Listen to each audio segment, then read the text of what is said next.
Assalamualaikum warahmatullahi wabarakatuh. Perkenalkan, kami dari kelas 12 MIPA 3 kelompok 5 akan memaparkan materi tentang unsur periode ketiga. Pertama-tama izinkan kami memperkenalkan diri. Nama saya Cindy. Saya akan membawakan materi tentang manfaat dan dampak unsur periode ketiga. Dan saya April Dahlan. Saya akan menjelaskan materi sifat fisik unsur periode ketiga. Saya Nurfita Rahmawati. Saya akan menjelaskan kelimpahan unsur periode ketiga. Saya Peniwanti akan menjelaskan cara memperoleh atau mengidentifikasi unsur periode ketiga. Saya Muhammad Ren Akbar. Saya akan membawakan materi sifat kimia unsur pada periode ketiga. Sekian dari perkenalan diri kami. Selamat menyaksikan. Jadi saya akan menjelaskan sedikit tentang unsur periode ketiga. Jadi unsur periode ketiga adalah unsur yang memiliki jumlah kulit yang sama, yaitu 3 kulit. Sedangkan unsur elektrovalensinya berbeda, dimulai dari 1 sampai 8. Jelaskan kelimpahan unsur di alam periode ketiga. Unsur-unsur periode ketiga di alam tidak terdapat dalam unsur bebas, melainkan senyawa mineral atau kecuali es dan air. Yang pertama itu ada natrium dengan massa 2,7% dengan mineral sendawa cili, klorid, biji silit. Yang kedua itu magnesium dengan massa 1,9% dengan mineral dolomit, magnesit, asbestos, garam Inggris. Yang ketiga itu aluminium dengan massa 7,6% dengan kriolit, bauxit atau tanah liat, tawas. Yang keempat itu ada silikon. Silikon memiliki massa 25,8% dengan mineral silikat. Yang kelima itu ada fosfor dengan massa 0,1% dengan mineral fosforit atau aparit. Yang keenam itu ada sulfur dengan massa 0,1% dengan pirit, saferit, ganelit, gips dan barit.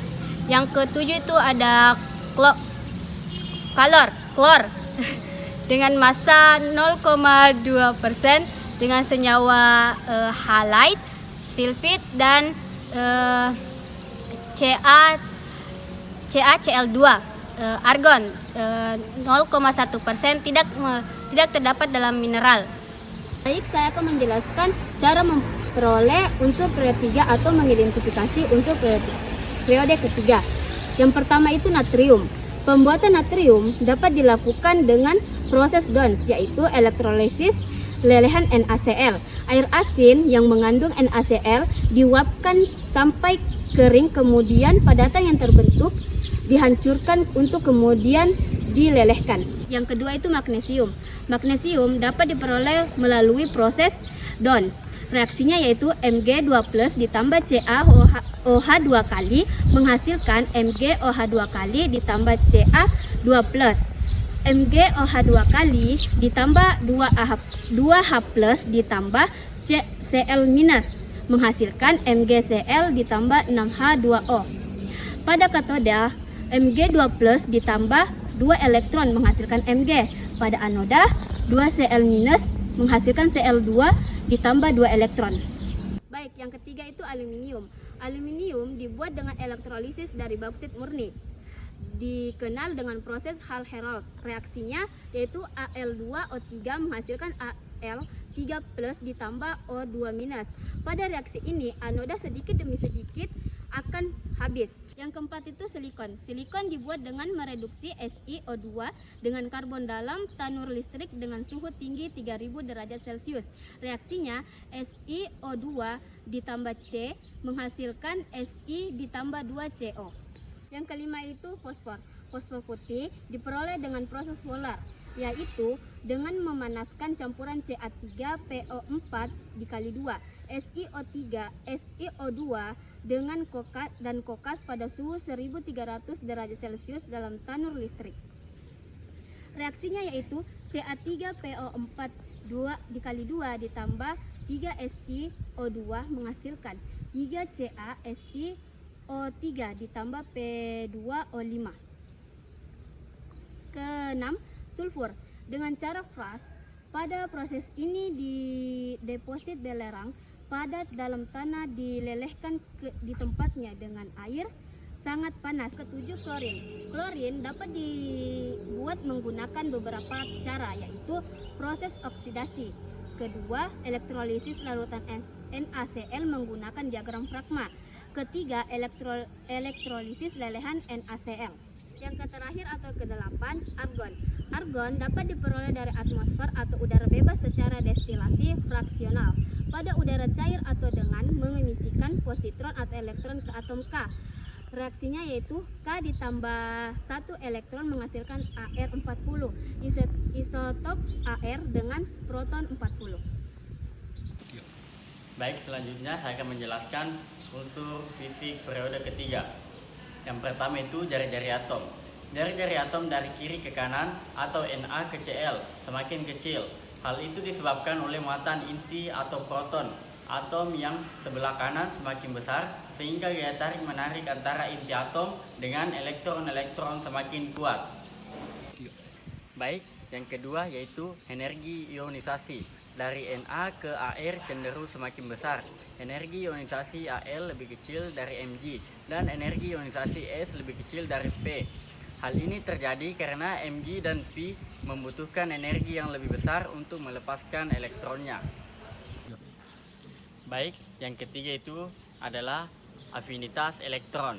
Afinitas elektron dari Na ke Cl terjadi penyimpangan pada Al dan P. Hal ini karena muatan inti yang semakin positif dan jari-jari atom semakin kecil. Baik, yang keempat itu elektronegatifan.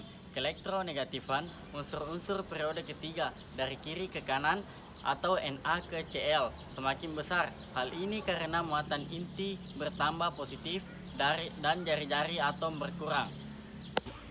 Baik, yang terakhir itu yang kelima, titik lele dan titik didih. Titik lele dan titik didih unsur-unsur periode ketiga dari kiri ke kanan meningkat secara bertahap dan mencapai puncaknya pada golongan EVA atau silikon.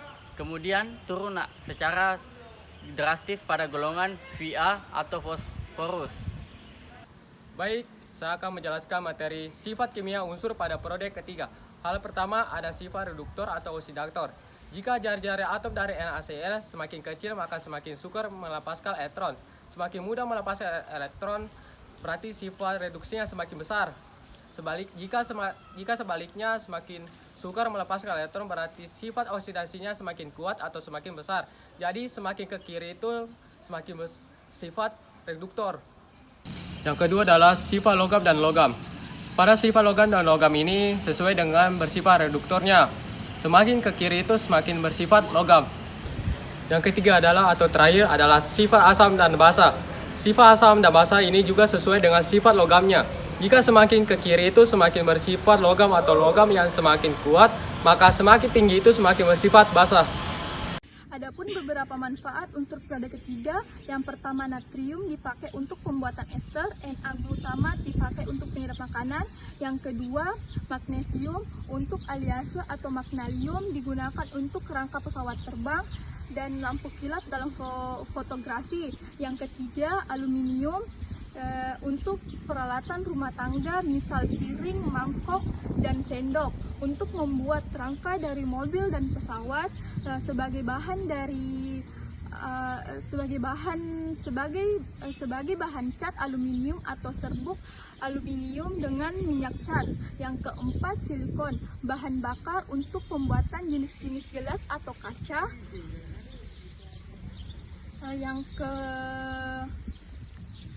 Yang kelima, fosfor, bahan untuk pembuatan pupuk superfosfat, bahan untuk membuat korek api. Yang keenam, sulfur,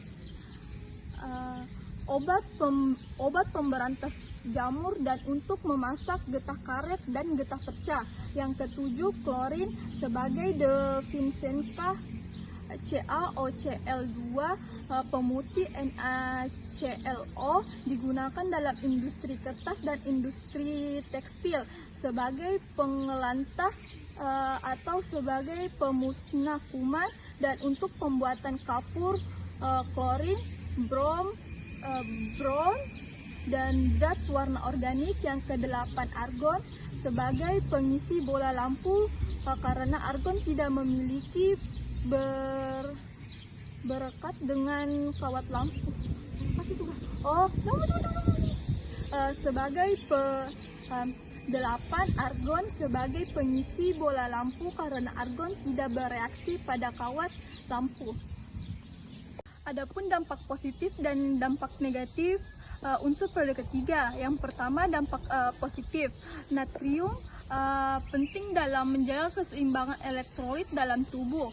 Yang kedua, magnesium digunakan dalam industri otomotif dan sebagai suplemen nutrisi yang mendukung kesehatan manusia. Yang ketiga, aluminium adalah logam ringan yang digunakan dalam banyak aplikasi termasuk pembuatan kendaraan, kemasan, dan konstruksi. Yang keempat, silikon. Silikon digunakan dalam pembuatan semikonduktor dan produk kaca.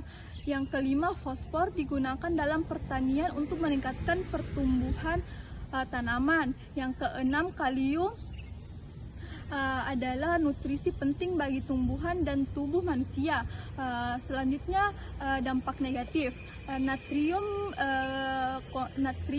Konsumsi berlebih garam natrium dan berkontribusi pada masalah kesehatan seperti hipertensi. Yang kedua, aluminium. Paparan berlebihan terhadap aluminium dapat berhubungan dengan masalah kesehatan seperti penyakit Alzheimer. Yang ketiga, silikon. Produk silikon yang murah dan tidak berkualitas rendah dapat memiliki dampak negatif pada lingkungan. Dan yang terakhir, fosfor. Penggunaan pupuk fosfor yang berlebihan dan menyebabkan polusi dan erosi. Baik, itulah pemaparan dari materi kami.